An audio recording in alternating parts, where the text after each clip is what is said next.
Hello everyone, কেমন আছো সবাই? আশা করছি সবাই অনেক ভালো আছো। চলে আসলাম আবার নতুন একটা রেসিপি নিয়ে। আজকে আমার খুবই প্রিয় একটা আচার বানাবো, সেটা হচ্ছে আমড়ার আচার।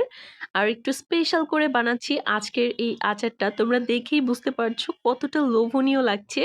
খেতেও এত বেশি মজার হবে, তোমরা এটা একবার বানিয়ে যাকে খাওয়াবে তার কাছ থেকেই প্রশংসা পাবে। চলো কথা না বাড়িয়ে মূল রেসিপিতে চলে যাচ্ছি। ভিডিওটা সম্পূর্ণ দেখবে না টেনে। তো প্রথমে আমি নিয়ে নিচ্ছি হাফ কেজি আমড়া। আমড়াগুলো বেশ কচি কচি আছে। তো প্রথমেই আমড়াগুলো খুব ভালোভাবে ধুয়ে আমি খোসা ছাড়িয়ে নিয়েছি। খোসা ছাড়িয়ে আরও একবার ধুয়ে নিয়েছি।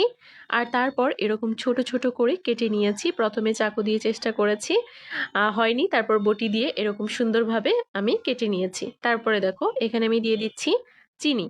১ কাপ পরিমাণ চিনি দিয়ে দিয়েছি হাফ কেজি আমড়ার জন্য। আর তারপর খুব ভালোভাবে একটু স্প্যাচুলা দিয়ে নেড়েচেড়ে মিশিয়ে নিচ্ছি। এটাকে এভাবেই একটু ঢাকনা দিয়ে ঢেকে রেখে দিব ১ ঘন্টার মতো। তারপরে কিন্তু আচারটা বানাবো। অবশ্যই খুব ভালোভাবে নেড়েচেড়ে মিশিয়ে রাখতে হবে। তো এই চিনি থেকে কিন্তু জল কেটে দিবে। তো এখন আমি একটা স্পেশাল মসলা তৈরি করে নিব। এর জন্য প্রথমেই শুকনো খোলায় আমি দিয়ে দিচ্ছি কয়েকটা শুকনো লঙ্কা। তো আমি এখানে লঙ্কার পরিমাণটা বেশি ব্যবহার করেছি কারণ ঝাল খেতে অনেক পছন্দ করি। তোমরা যদি ঝাল কম খাও তাহলে এখানে ২ টা অথবা ১ টা দিতে পারো। দিয়ে দিলাম ৫ ফোড়ন ১ টেবিল চামচের মতো। খুব ভালোভাবে একটু শুকনো খোলায় টেলে নিচ্ছি। আচারটা কিন্তু অনেক ঝাল হবে কারণ দেখতেই পাচ্ছ কতগুলো শুকনা লঙ্কা নিয়েছি। তো মসলাটাকে আমি একটু ব্লেন্ড করে নিব গরম থাকা অবস্থায়। আর এইদিকে প্যানের মধ্যে আমি দিয়ে দিচ্ছি সরিষার তেল। এখানে আমি ২ টেবিল চামচের মতো সরিষার তেল দিয়েছি। আর কয়েক কোয়া রসুন দিয়ে দিলাম।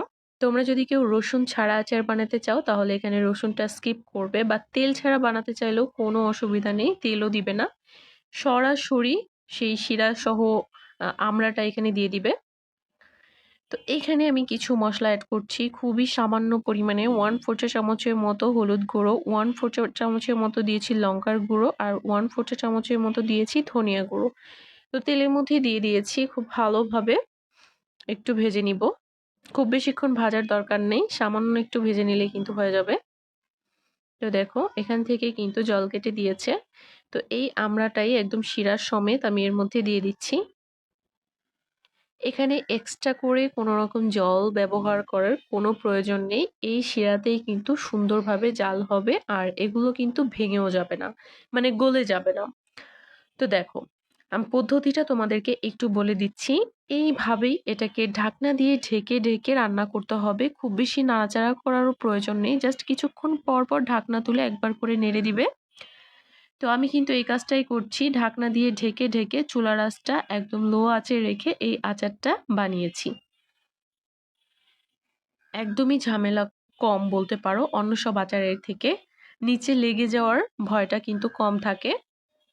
তো একদম লাস্টের দিকে একটু ঘন ঘন নাড়তে হয়, কারণ নিচে থেকে যদি একবার লেগে যায় তাহলে কিন্তু এটা খেতে তিতা লাগে। দেখো এখন কিন্তু আচারটা অলমোস্ট হয়ে এসেছে।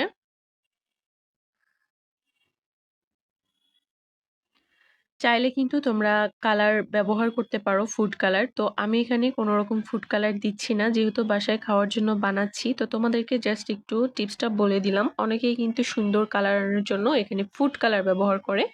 তবে আমার কাছে মনে হয় কালারটা এমনিতেও অনেক সুন্দরই লাগে। ন্যাচারাল যে কালারটা থাকে, একদম লাস্টে কিন্তু কালারটা আরো বেশি সুন্দর লাগে, কারণ এর মধ্যে যখন এই মসলাটা দেওয়া হবে, লঙ্কার ৫ ফোড়ন, তো এটা দেওয়ার পরে কিন্তু কালারটা পুরোপুরি চেঞ্জ হয়ে যায়। খুবই সুন্দর একটা কালার আসে, একদম ন্যাচারাল।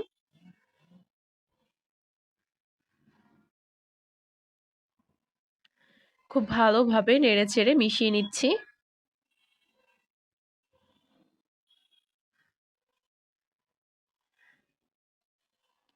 চুলার আঁচটা কিন্তু লো হিটেই ছিল, মিডিয়াম টু লো হিটে রাখতে হবে। আচারটা কিন্তু হয়ে এসেছে, আমি এবার আচারটা নামিয়ে নিব। কতটা লোভনীয় হয়েছে দেখেই বুঝতে পারছো কতটা টেস্টি হবে।